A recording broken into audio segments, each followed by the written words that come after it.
We're coming up on the 25th anniversary of Dogma, a film written and directed by Kevin Smith surrounding two fallen angels seeking a return to heaven. The movie was set in various parts of the United States, from Milwaukee, Wisconsin to Red Bank, New Jersey, but was almost entirely filmed throughout western Pennsylvania. In today's video, we'll be taking a look at those locations a quarter of a century later.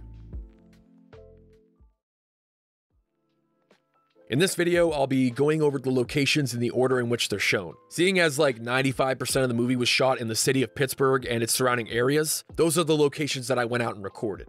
Unfortunately, the very first scene in the movie is one of the few that was shot in Kevin's home state. This is where John Doe Jersey, played by veteran actor Bud Cort, gets attacked by the Stygian triplets. The scene in question takes place on the Asbury Park Boardwalk, directly behind the building at 1100 Ocean Ave, which can still be identified by those rectangular windows on the boardwalk side of the building. The skee-ball scene in Chasing Amy was also filmed in this area just a few years earlier.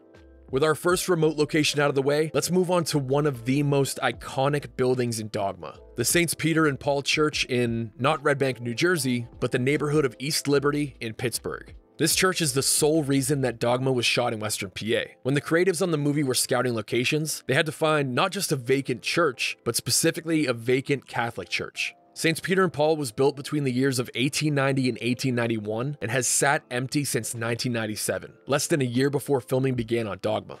The exterior of the church was utilized 3 different times in the movie. First, when Cardinal Glick announces the Catholicism Wow campaign. Second, the news footage with Grant Hicks. And of course, the rededication ceremony towards the end of the film. The interior of the church was also utilized for various scenes that I'll get to later on in the video. This was my first visit to the church, and as a longtime fan of Dogma, it's just really sad to see it in a state of such disrepair. The surrounding neighborhood is completely unrecognizable compared to how it looked in the movie. There's a new park across the street, and pretty much all of the nearby buildings have been demolished and replaced. The good news is East Liberty Development Inc. was granted conservatorship to the church back in 2018. They're working on renovating it into some sort of event space. They need to raise millions of dollars to do so, but I'm just glad that something is being done to retain a building with such history and character.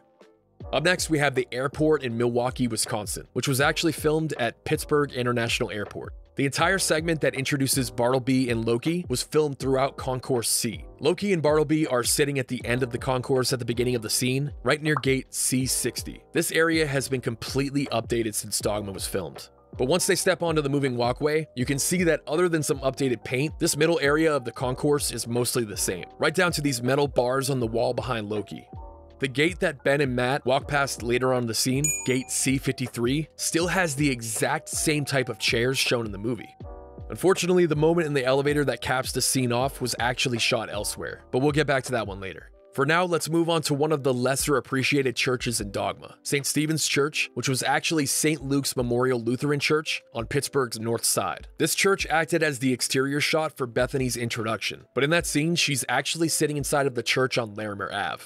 I'm proud to say that this was the first of a few spots I tracked down that has never been documented online, but the address number on the sign made it pretty easy to figure out. As far as I can tell, this church was still operating when Dogma was filming, but it closed down in the late 2000s. Unfortunately, this church also sits vacant as of April 2024. This next location is in New Kensington, about 30 minutes outside the city. Here we have the women's clinic that Bethany and Liz worked at in the movie. Ironically enough, a Christian youth program now operates out of this building in 2024. But in 1998, an angry mob and 2 hosts of the podcast Tell 'em Steve Dave stood outside of this building and yelled at Janine Garofalo while she walked into work. The other host was back at the airport admiring his Mooby doll. The interior of the building was used for the scene that follows, and that room can be seen through these windows on the side of the building. We'll circle back to this location for an upcoming scene, but for now, let's move on to one of the spots that I was most excited to see for myself, Azrael's base of operations. Good afternoon, Mrs. Reynolds. This location was picked specifically because of the electrical substation behind the house, as Kevin said that it looked the part of a home in the New Jersey suburbs. This is where Jason Lee drops one of my absolute favorite lines of dialogue in the movie. No pleasure, no rapture, no exquisite sin greater than central air. The next location is Bethany's bedroom. I initially thought this was maybe an upstairs room in the same house that I just showed, but Scott Mosier confirmed on the technical commentary that this room was built from scratch within the rectory of the church on Larimer Ave. That attached rectory building was demolished sometime in 2015 or 2016. And it turns out that the wall behind Metatron was completely fake. They had to build it to conceal all of the puppeteers operating the movement of his massive wings.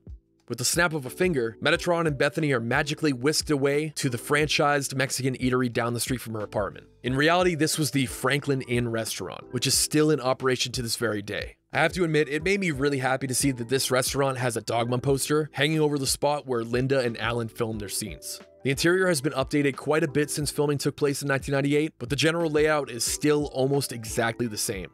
Circling back to the women's clinic, we can now talk about one of my favorite scenes in the film.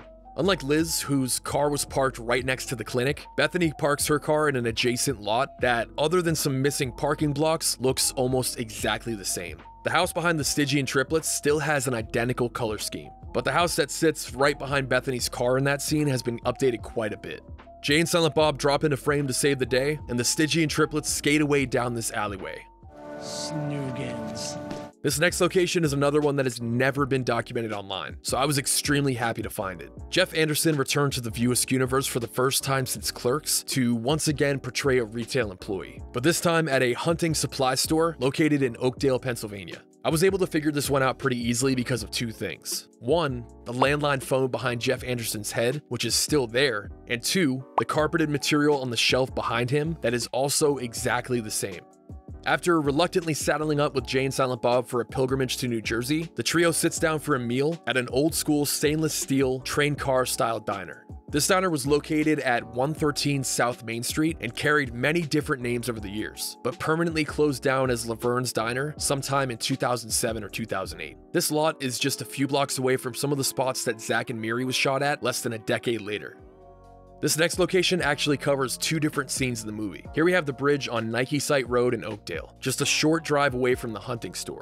The scene where Jay destroys Bethany's car was filmed in two different places. The vehicle flies into frame on this same bridge, but there's also an interior shot that I believe was filmed on Interstate 376 in nearby Robinson Township. It's literally a shot in the dark, but I figured I'd mention it. Anyway, the car breaks down on this bridge, and the bus carrying Loki and Bartleby flies past them. The bus also comes to a complete stop on the same bridge, but this time the camera is flipped around and facing the intersection at Gregg Station Road. The movie picks up in the morning, and you can see that this same exact point of view was once again utilized for this scene where Bethany chews out Jay and Silent Bob. As the duo walks after Bethany, the camera flips around, and you can see this massive power line behind them. Which brings us to one of the most iconic scenes in the film, where Chris Rock drops in a frame butt-ass naked. The bridge has been renovated and the trees in the background have changed so much that I couldn't quite match up the spot where he dropped, but it was pretty awesome to see this location in person for the first time. Moving on, we have the very first iteration of Mooby's restaurant. At the time, this location was a closed down Burger King that was going to be demolished and turned into the Rite Aid pharmacy that still stands in that spot today. So the crew was given permission to renovate the exterior before it was knocked down. The only semi-recognizable aspect from the movie is this little area where the drive-thru lane once sat, otherwise it's just completely different. Jay and Silent Bob sneak off to KC's Bar, aka the strip joint where they meet Serendipity, played by Salma Hayek. The interiors of this scene were filmed inside of the Parkview Cafe, which is now a coffee shop that doesn't resemble the movie whatsoever. The side of the building didn't even have windows at one point in time, so I almost didn't believe that this was even the same place. The movie cuts away from this setting for a few minutes, but when they circle back, you can see this very brief shot of the exterior, which is actually the Twin Lights Tavern in Highlands, New Jersey. The building was eventually turned into the Claddagh Irish Pub. Once it was remodeled, it was almost unrecognizable, but these little wooden blocks that line the roof matched the movie perfectly. Unfortunately, this building has since been demolished. On top of the opening scene that was filmed in Asbury Park, some exterior shots were filmed in New Jersey a few months after production wrapped in Pittsburgh. I did figure this one out on my own, but shout out to the members over at The World of Kevin Smith who helped me to confidently narrow this one down. Also, the scene where the Golgothan emerges from a disgusting toilet was actually shot elsewhere. We'll get back to that one later. After the initial strip club scene, we have the segment where Loki and Bartleby head to the Mooby Corporation building. This exterior shot was filmed outside of the tallest building in Pittsburgh, the US Steel Tower. The scene in the Mooby's boardroom that follows wasn't filmed in the tower, but rather the Software Engineering Institute at CMU. But the boardroom sits behind one of these windows. You can tell because they had a direct view of the St. Paul Cathedral across the street. Also, it turns out that the elevator scene I spoke of earlier was also filmed in this building. Apparently, time ran short while the crew was filming at Pittsburgh International, and they only had one day to work with that location, so they used an elevator inside this building on a later date. This next scene finds Loki and Bartleby at a bus station, which has us heading south of the city to McKeesport, Pennsylvania. The building where Loki and Bartleby attempt to buy bus tickets was the McKeesport Transportation Center. While this is still an active bus depot, the building used to film this scene was unfortunately demolished back in 2017. The camera whips over to Azrael, and he takes Loki and Bartleby to a toy store for some discreet conversation. I was very much not confident about being able to find this location, that is until I paused the movie and zoomed in on a sign that reads Family Toy Warehouse. I didn't grow up in this area, so I never got to experience one of these stores before they went bankrupt, but it was a small regional chain pretty similar to KB Toys, which I did experience and absolutely loved. When Dogma was filmed in 1998, there were just a handful of these stores in the Pittsburgh area. I'm positive that this scene was shot at the Family Toy Warehouse in North Fayette, where an Old Navy store currently sits. The reason being, these steel beams within the store are, aside from being repainted from purple to white, identical to the ones you can see in the movie. Up next, we have the train scenes, and as you can see in these behind-the-scenes photos taken by Kevin, the actor's feet are visible below the train's facade because this entire thing was built solely for the movie. The train and the Golgothan toilet scenes were filmed on a soundstage in Trafford, PA called Pinnacle Studios. That studio is long gone, but it was situated in a massive warehouse which still stands today. The soundstage was also used for scenes in Wonder Boys and Kingpin, which makes a ton of sense because the main apartment building from Kingpin is literally less than a mile from the building. Also, pieces of this train were reused in the Bruce Willis film Unbreakable. After Loki and Bartleby get tossed from the train, they find themselves in an enclosed parking garage at night. This scene was filmed in the Lyle Boulevard parking garage, less than a block away from the bus station in McKeesport. This parking garage was built in 1959, but due to structural damage, closed down about a year after it was used as a filming location in Dogma. These distinctly shaped windows on the side of the garage are a perfect match to the movie. The location of these next two scenes seemed like they would be almost impossible to track down. Here we have the protagonist sitting around a fire in the middle of the woods, followed by the iconic moment where Alan Rickman walks on water and has a conversation with Bethany by the lake. I spent literal hours trying to figure this one out, but I remembered that Alan Rickman's personal diaries were printed into book form back in 2022, and while I believe that this never should have been published because it feels like a violation of his privacy, an entry he wrote on May 30th, 1998 absolutely saved the day. He wrote 6:45 p.m. Pick up and out to the Star Lake Auditorium to walk on water. Alan was referring to the pavilion at Star Lake. In the scene, there's a rather large but out of focus building behind Alan. As you drive into the venue, you can see Star Lake on the right, and there's still a dock on the water, but there used to be a building just behind it. That building was the one shown in the movie. In this video, we've gone over lots of locations that have been demolished or drastically changed, but I'm happy to say that this next location is almost identical to how it looked in the movie. Snapping his finger once again, Metatron brings the protagonists to the Grand Concourse restaurant. This is a former train station turned restaurant, and the architecture on the inside is absolutely amazing. From where I sat in the restaurant during my visit, I could also see Dr. Claw's headquarters from Inspector Gadget, and also where they shot some aerial footage for the movie Groundhog Day. Moving on, here we have Cardinal Glick's office. Now, Scott Mosier revealed on the technical commentary track that the interior of the church in East Liberty was used multiple times throughout the film. It's possible that this scene was filmed inside the rectory, much like Bethany's bedroom. But like I said, the building is long gone and was never really documented by urban explorers or photographers because apparently it was full of asbestos. This next scene is literally 20 seconds long, but I spent hours trying to figure out where it was filmed. I turned to the Pittsburgh community on Reddit for help, and someone had an answer for me in like 10 minutes. I was blown away. This sequence was filmed on an incomplete stretch of highway nicknamed the Highway to Nowhere. This stretch of road is close to an Amazon distribution center and a bunch of other warehouses, so it does see a lot of traffic, but it's used as a filming location pretty frequently. Moving on, we have an exterior shot of Bootlegger's Bar, which is now known as the Chubby Pickle. Nice. The interior of the scene, on the other hand, was filmed just up the hill from Mooby's at a bar in Dormont. Nowadays, that bar has been turned into an orthodontist's office, but filming took place just behind that door on the right. The window was replaced and the interior is completely different, but the dimensions match up perfectly to the film.